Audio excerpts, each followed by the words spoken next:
नमस्कार साथियों, UPSC master में आपका स्वागत है।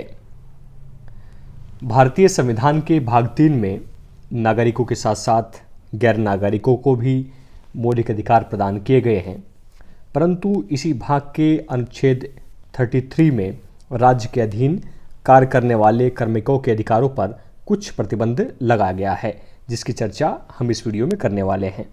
आप स्वयं सोचिए, क्या आपने देखा है कभी कोई सरकारी आदमी धरना पर बैठा हुआ है और वह अनुच्छेद 19 में प्रदत्त अधिकारों की मांग कर रहा है?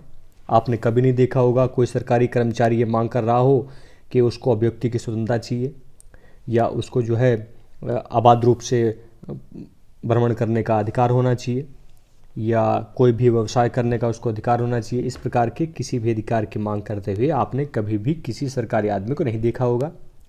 आपने नहीं देखा होगा आईबी या रॉ के कर्मचारी को इस प्रकार के अधिकारों की मांग करते हुए।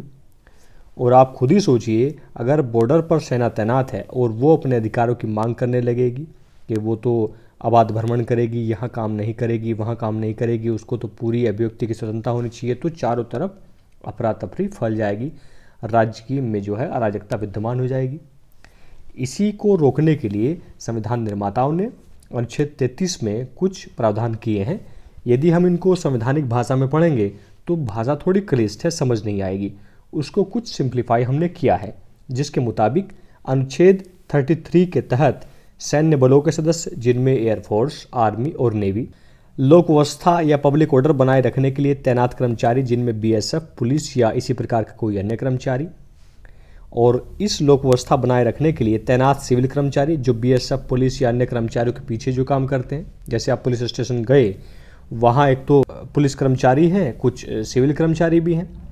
जैसे आप देख लिए सिविल प्रशासन है, या आप जिलाधिकारी के कभी ऑफिस गए हों तो वहाँ जितने तैनात सिविल कर्मी हैं वो सब यहीं आएंगे।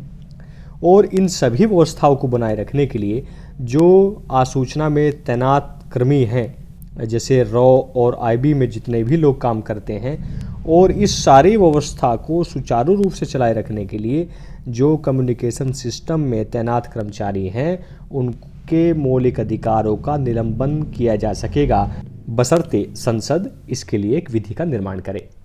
और संसद ने इस प्रकार की बहुत सारी विधियां बनाई हैं, जिनमें से आप कुछ देख सकते हैं कि ऑल इंडिया सर्विसेज एक्ट 1951 ये एक विधि है। जैसे आप कभी यूपीएससी क्रैक करें तो आपका जो अपॉइंटमेंट लेटर होगा तो उस पर सारे प्रोविजंस लिखे आते हैं ऑल इंडिया सर्विसेज एक्ट के।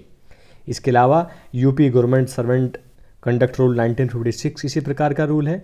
या रेलवे में आप कर्मचारी होंगे कभी या हो चुके हैं तो वहाँ आप देखेंगे कि रेलवे सर्वेंट कंडक्ट रूल 1966 इसके अधीन सारी चीज़ें चलती हैं।